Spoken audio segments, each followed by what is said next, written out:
ಎಲ್ಲರೂ ಹೇಗಿದ್ದೀರಾ? ನನ್ನ ನೇಮ್ ಕವಿತಾ ಅಂತೇಳಿ. ನನ್ನ ಯೂಟ್ಯೂಬ್ ಚಾನಲ್ ಬಂದು ಕವಿತಾ ಮಹೇಶ್ ಬ್ಲಾಗ್ಸ್ ಅಂತೇಳಿ. ಸೊ ಯಾರೆಲ್ಲ ಇನ್ನೂ ನನ್ನ ಚಾನಲ್ನ ಸಬ್ಸ್ಕ್ರೈಬ್ ಮಾಡ್ಕೊಂಡು ನೋಡ್ತಾ ಇರೋದಿಲ್ಲ, ಪ್ಲೀಸ್ ಸಬ್ಸ್ಕ್ರೈಬ್ ಮಾಡಿ ಅಂಡ್ ಲೈಕ್ ಮಾಡಿ, ಕಮೆಂಟ್ ಮಾಡಿ ಅಂಡ್ ಶೇರ್ ಮಾಡಿ. ಇನ್ನು ಯಾರೆಲ್ಲ ನನ್ನ ಚಾನಲ್ನ ಸಬ್ಸ್ಕ್ರೈಬ್ ಮಾಡ್ಕೊಂಡು ನೋಡ್ತಾ ಇದ್ದೀರಾ ಅವ್ರಿಗಂತೂ ತುಂಬಾನೇ ಥ್ಯಾಂಕ್ಸ್ ಅಂತ ಹೇಳ್ತೀನಿ. ಸೊ ಎಲ್ಲರೂ ವರಮಹಾಲಕ್ಷ್ಮಿ ಹಬ್ಬ ಮುಗೀತು ಅಂತ ಅನ್ಕೋತೀನಿ.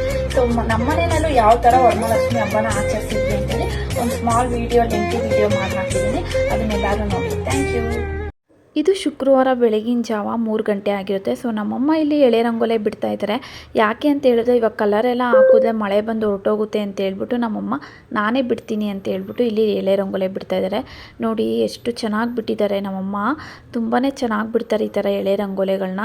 ನನಗಂತೂ ತುಂಬ ಇಷ್ಟ ಆಗುತ್ತೆ ನಮ್ಮಮ್ಮ ಈ ಥರ ಎಳೆ ರಂಗೋಲೆ ಬಿಡೋದು. ಸೊ ಕೆಳಗಡೆ ಎಲ್ಲ ರಂಗೋಲಿ ಎಲ್ಲ ಬಿಟ್ಟಾದ್ಮೇಲೆ ಮೊದಲಿಗೆ ನಾವು ಹೊಸಲು ಪೂಜೆ ಮಾಡಬೇಕು ಅಂತ ಹೇಳ್ಬಿಟ್ಟು ಬಾಗಿಲು ಮತ್ತು ಹೊಸಲನ್ನೆಲ್ಲ ತೊಳೆದು ಅದನ್ನು ಕೂಡ ಅಲಂಕಾರ ಮಾಡ್ಕೊಂಡ್ವಿ. ನೋಡಿ ಈ ಥರ ಇತ್ತು. ನಮ್ಮಮ್ಮನೇ ಇದನ್ನೆಲ್ಲ ಮಾಡಿರೋದು. ತುಂಬಾ ಚೆನ್ನಾಗಿ ಮಾಡ್ತಾರೆ. ನಾನು ಚಿಕ್ಕ ವಯಸ್ಸಿಂದನೂ ನಮ್ಮಮ್ಮ ನನಗೆ ತುಂಬ ಅಂದರೆ ತುಂಬಾ ಎಲ್ಲ ಹೇಳ್ಕೊಟ್ಟಿದ್ದಾರೆ ಯಾವ್ಯಾವ ರೀತಿ ಮಾಡಬೇಕು ಅಂತೇಳಿ. So thank you so much ಅಮ್ಮ. ನಿನ್ನಿಂದನೇ ನಾನು ಇವತ್ತು ಈ ಥರ ಇದ್ದೀನಿ ಅಂದರೆ ಅದಕ್ಕೆ ನೀವೇ ಕಾರಣ. ತುಂಬ ಥ್ಯಾಂಕ್ಸ್. ಮತ್ತು ನೋಡಿ ನಮ್ಮಮ್ಮ ಈ ಥರ ಎಲ್ಲ ಅಲಂಕಾರ ಮಾಡಿದ್ದು. ನೆಕ್ಸ್ಟು ನಾನು ಕೂಡ ಸ್ನಾನ ಎಲ್ಲ ಮಾಡಿಕೊಂಡು ದೇವ್ರ ಮನೆ ಅಲಂಕಾರ ಮಾಡೋಣ ಅಂತ ಹೇಳ್ಬಿಟ್ಟು ನಾನು ದೇವ್ರ ಮನೆ ಅಲಂಕಾರ ಮಾಡ್ತಾಯಿದ್ದೀನಿ. ನೋಡಿ ಎಷ್ಟು ಚೆನ್ನಾಗಿ ಬಂದಿದೆ. ಮತ್ತು ನಾನು ಹೂವು ಈ ಸಲ ಹೇಳ್ಬೇಕು ಅಂದರೆ ಮಾರ್ಕೆಟ್ನಲ್ಲಿ ಸ್ವಲ್ಪ ಕಮ್ಮಿನೇ ರೇಟ್ ಇತ್ತು ಅಂತ ಹೇಳ್ಬೋದು. ಅದಕ್ಕಾಗಿ ನಾನು 3 ದಿನ ಮಂಗಳವಾರ, ಬುಧವಾರ, ಗುರುವಾರ 3 ಡೇಸು ಕೂಡ ಮಾರ್ಕೆಟ್ಗೆ ಹೋಗಿದೆ. ಆ ರಶಲ್ಲೂ ಕೂಡ ಈವ್ನಿಂಗ್ ಅಷ್ಟು ರಶ್ ಇರಲಿಲ್ಲ. ಬಟ್ ನೋಡಿ ಹೂವು ಎಲ್ಲ ತುಂಬಾ ಚೆನ್ನಾಗಿತ್ತು. ನಾನು ಸ್ವಲ್ಪ ಊರಿಗೆ ಹೋದಾಗ ಈ ಬಟನ್ಸ್ ತೊಗೊಬಂದಿದ್ದೆ. ಅದನ್ನು ಕೂಡ ನಮ್ಮಮ್ಮ ಹಾರ ಮಾಡಿಕೊಟ್ಟಿದ್ದು. ನೆಕ್ಸ್ಟು ಇದನ್ನೆಲ್ಲ ನಾನು ಮಾರ್ಕೆಟಿಂದನೇ ತೊಗೊಂಡು ಬಂದಿದ್ದೆ. ನೋಡಿ ನಾನು ನಮ್ಮ ಮನೆಯಲ್ಲಿ ಪೂಜೆಗೆಲ್ಲ ರೆಡಿ ಮಾಡಿಕೊಂಡೆ. ಈ ಥರ ಫಸ್ಟು ಬೆಳ್ಳಿ ತಟ್ಟೆನಲ್ಲಿ ಅಕ್ಕಿ ಮತ್ತು ದುಡ್ಡನ್ನೆಲ್ಲ ಇಟ್ಬಿಟ್ಟು ಇದ್ರ ಮೇಲೆ ನಾವು ಒಂದು ಕಳಸ ಇಟ್ಬಿಟ್ಟು ಸೊ ಸ್ಯಾರಿನ ಉಡಿಸಿ ಈ ಥರ ಅಲಂಕಾರ ಮಾಡಿದ್ವಿ. ನೋಡ್ಕೊಂಡು ಬನ್ನಿ ಯಾವ ರೀತಿ ಪೂಜೆ ಮಾಡಿದೆ ಅಂತೇಳಿ.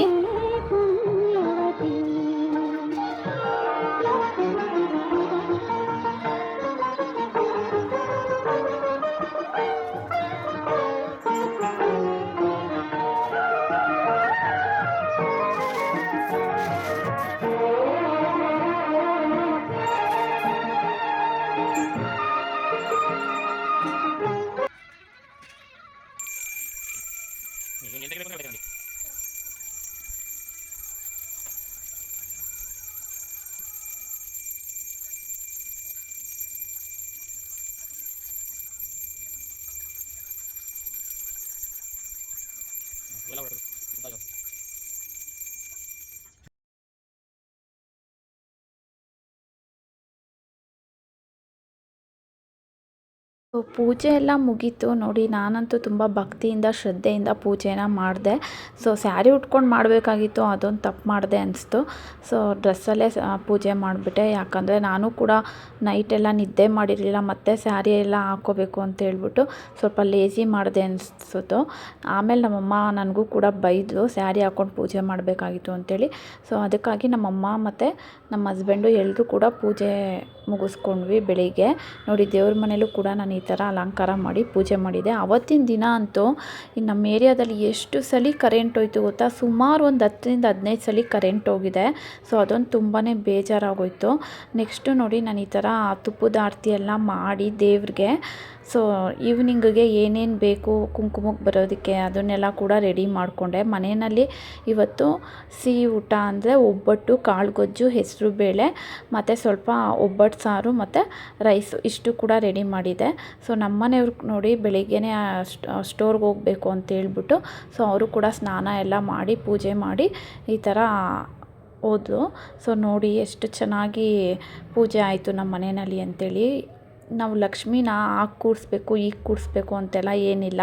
ಸೊ ನಮಗೆ ಶ್ರದ್ಧೆ ಭಕ್ತಿಯಿಂದ ನಮಗೆ ಬರೋ ರೀತಿಯಲ್ಲಿ ಅಮ್ಮನ್ನ ಪೂಜೆ ಮಾಡೋದೇ ಸಾಕು ಅಂತ ನನ್ನ ಮನ್ಸಿಗೆ ಅನಿಸುತ್ತೆ.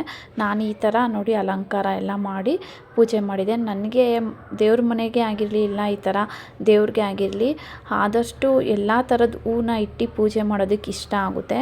ನಾನು ಅಷ್ಟೇ ನೋಡಿ ಜಾಜಿ ಹೂವು, ಸಂಪಿಗೆ ಮತ್ತು ಕಣಗಲೆ ಹೂವು ಕಮಲ ತಾವರೆ ಇದನ್ನೆಲ್ಲನೂ ಕೂಡ ಇಟ್ಟು ಅಮ್ಮಂಗೆ ಪೂಜೆ ಮಾಡಿದೆ. ನೆಕ್ಸ್ಟ್ ನೋಡಿ ಇಲ್ಲಿ ನನ್ನ ಮಗಳು ಮತ್ತು ನಮ್ಮಮ್ಮನೂ ಕೂಡ ಪೂಜೆ ಮಾಡೋದು. ಸೊ ನನ್ನ ಮಗಳಿಗಂತೂ ತುಂಬಾ ಇಷ್ಟ ಆಗುತ್ತೆ ಈ ಥರ ಹಬ್ಬ ಬಂದರೆ. ಅವಳೇ ಈವ್ನಿಂಗ್ ಬಂದವ್ರಿಗೆಲ್ಲರಿಗೂ ಅರ್ಶಿನ ಕುಂಕುಮ ಕೊಡ್ತಾಯಿದ್ಲು. ಸೊ ಮನೆಯಲ್ಲಿ ಯಾರ ಮನೆಯಲ್ಲಿ ಹೆಣ್ಮಕ್ಳು ಇರ್ತಾರೆ ಅವ್ರು ತುಂಬಾ ಬ್ಲೆಸ್ಡ್ ಅಂತ ಅನಿಸುತ್ತೆ. ನಾನು ಕೂಡ ನೋಡಿ ಈವ್ನಿಂಗ್ ಈ ಥರ ರೆಡಿಯಾಗಿ ಪ್ರತಿಯೊಬ್ಬರು ಮನೆಗೂ ಹೋಗಿ ಕುಂಕುಮ ತೊಗೊಂಡು ಮತ್ತು ನಾನು ಕೂಡ ಮನೆಗೆ ಕುಂಕುಮಕ್ಕೆ ಕರೆದ್ಬಿಟ್ಟು ಬಂದೆ. ಹೆಣ್ಮಕ್ಳಿಗೆ ಈ ಹಬ್ಬ ಅಂದರೆ ಎಷ್ಟು ಖುಷಿ ಅಲ್ವಾ.